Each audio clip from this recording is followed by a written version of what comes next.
You are listening to Metal Express. I am Blaze Bayley. Stay tuned or be doomed.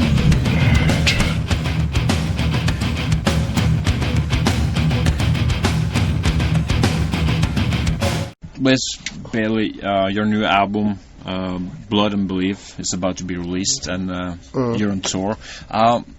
Is it now the fun starts? I mean, you're finished in the studio and you're out touring to promote the album. Is this what you enjoy the most, to be on stage? Yeah, I find the studio quite an ordeal. You know, it's something that we have to do. I like writing the songs and coming up with the ideas and that, but once we've rehearsed them and got the arrangements together, then I want to go home. So this was the best album from that point of view, because we spent the least time in the studio, and we tried to get the vibe of the live album, where we tried to keep most of the energy and the emotion of the performance, and tried not to be too exact or precise about things, but concentrate much more on getting the right feeling. And so the Blood and Belief album's much more about how you feel, and trying to connect all the emotions with the music and the lyrics and everything, trying to put all of that together to make the idea of the song come to life. And I think perhaps, you know, every time we do an album, you always think, well, I'd like to do something a bit different next time. When we did the 10th Dimension album, we were very precise and exact about everything and tried to get perfect performances. And on this album, we wanted it to be much more like the live sound. Did you record anything live in the studio? Not live in the way you'd normally think of it, but we got all of we rehearsed everything together and got all the arrangements together, and then worked from the basic drum tracks, but we didn't spend a lot of time doing it. You know, the most important thing was just getting the right vibe. So if the drummer had a good track, and if he had a good run through, and he thought, well, yeah, that's worked well, then we would just keep it and move on. So that's why all the time, you know, even from the very early writing process, then we just tried to go, does it feel good? Is it easy for you to write new material now that you kind of have established your musical style with Blaze through 2 or now 3 albums? I think the big difference with this album was that there were just 3 main writers, and that was myself, Steve Ray and John Slater. And because we'd worked together a lot before, then we were able to keep it very focused, and if there was an idea that wasn't working, instead of chasing ourselves around in circles, we would just junk it and move on to something else.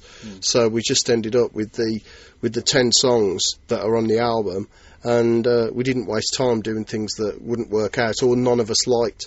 So I think that was good, and I think it's a lot more there's more identity of Blaze the band on this album because of that, you know, because we've kept the songwriting a lot simpler, and we've chased more after an emotion and a mood and getting a feeling out of the idea, rather than, you know, just trying to make it noisy or something.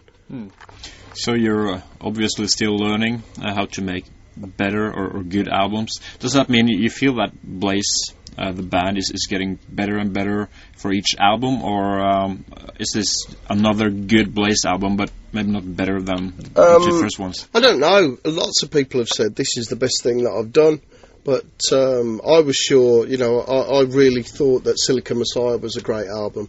I was really proud of that, and I really thought it had all the bits that make a great album. And I think this one is so different. When you look back and compare this to Silica Messiah, you can definitely see a progression in the writing, and you can see, you know, we're certainly heading in a direction. But I don't know, when we're, you know, right up until, well, people started listening to it and journalists started getting the advanced copies and everything, I was, you know, I'm still like, well, I really enjoy it.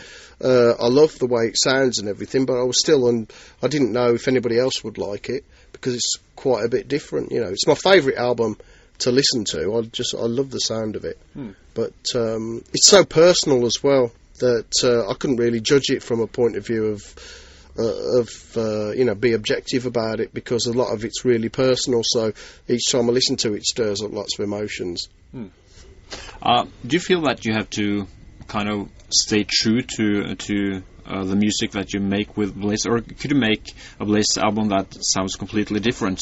I love metal, and I love singing metal. That's why I am a singer. You know, I'm not the best singer in the world, but I'm someone who loves to sing, and I love to sing this music.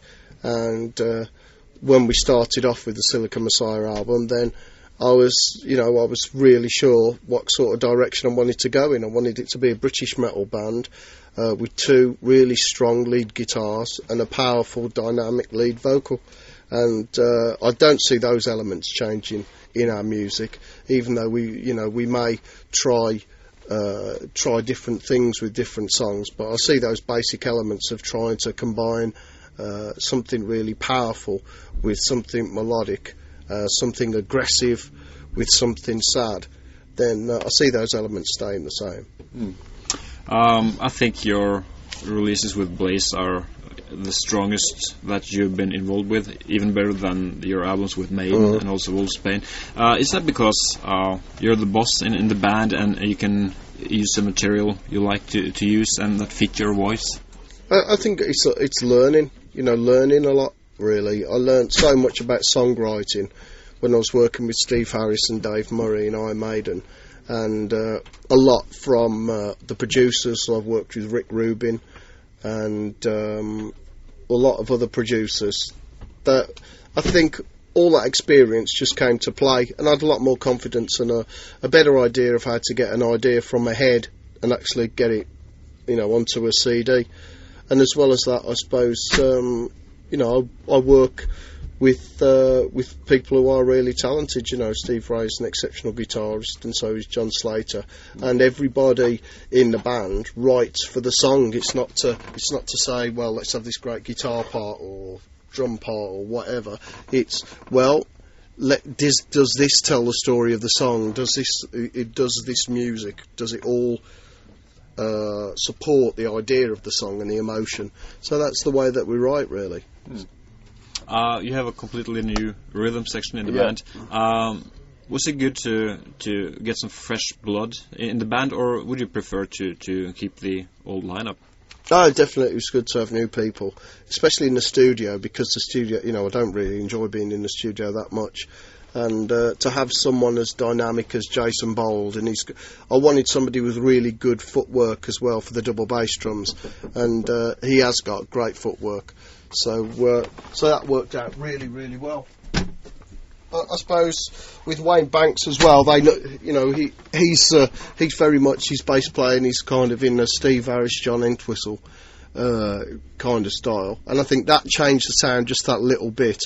And with the drums being really exciting, I think it really gave an edge to all the songs, and it felt live. It really felt live. So we've come out and we're playing a lot of new songs on tour, and they've really stood up. Do you feel more free to write whatever kind of lyrics you like now compared to when you were in Maiden? Did they have restrictions? No, there's no restrictions on the themes or of the lyrics at all, in Iron Maiden.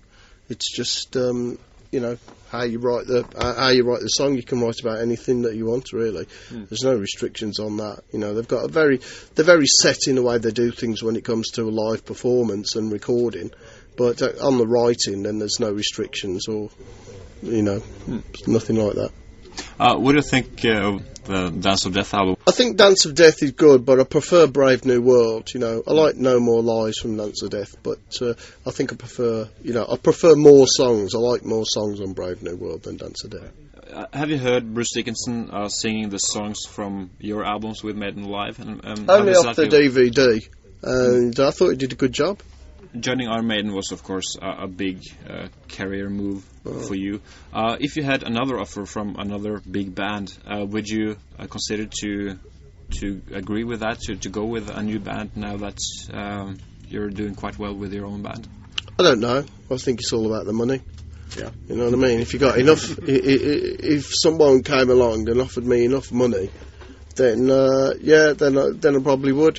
But I don't see that happening, really. I mean, that's a once-in-a-lifetime opportunity, and I was a big fan of Iron Maiden before I joined, and I loved the music, and I love being in a band, and I think the important thing is the music. If you're doing it because you love the music, you'll get through it, because it's tough sometimes, and there's a lot of stress and strain, and even though it's the job that you dream of, there's still a lot of shit that you have to get through just so you can get up and sing on the stage. And if you don't love the music, absolutely love it, then I don't think you can get through it. And I really loved it. So, and I love what I'm doing now. I love the songs that I sing, and I enjoy the music that we play. I think it's great. I have a great time. It doesn't matter if we're playing to 30,000 or 3 people. It just doesn't matter to me. And I don't know. So really, I'm happy doing that. But I think what I would do is that I don't think I would give up what we've started, because I really feel that we seem to be getting somewhere, and as we've spent longer and wrote more songs together, we seem to be finding a direction and a shorthand, and things seem to be coming around for us. I think the reason that we haven't done better up to now is just simply the fact that Sanctuary management didn't want me to do better. They put a lot of obstacles in my way, and they made sure that my album was released at the same week as Iron Maiden, Silicon Messiah, so it's completely overshadowed. And this is the first time, really, this tour and this album, it's the first time we've had a chance to step out the shadow of Iron Maiden and say to the fans, look, this is what we're doing. And that's all we want to do, is just go and play our music in as many towns and cities as we can throughout the world, and just say, look, we're a live band, this is what we do, this is what our music is, we hope you like it. And so far it's worked pretty well. Do you think you always will be the ex-singer from Iron Maiden, or do you hope that Blaze will be the band that people think of when they hear your name? Well, I think a lot of people think of me as the ex-singer of Wolfsbane in the UK in particular, but a lot more than Iron Maiden. But, you notice, I meet a lot of the fans, and you notice, changes in the people, especially on this tour coming. Some people don't even know about Iron Maiden, and there are some people that are just into us because it's Blaze the band. They found out it was from the cover of a magazine or something like that.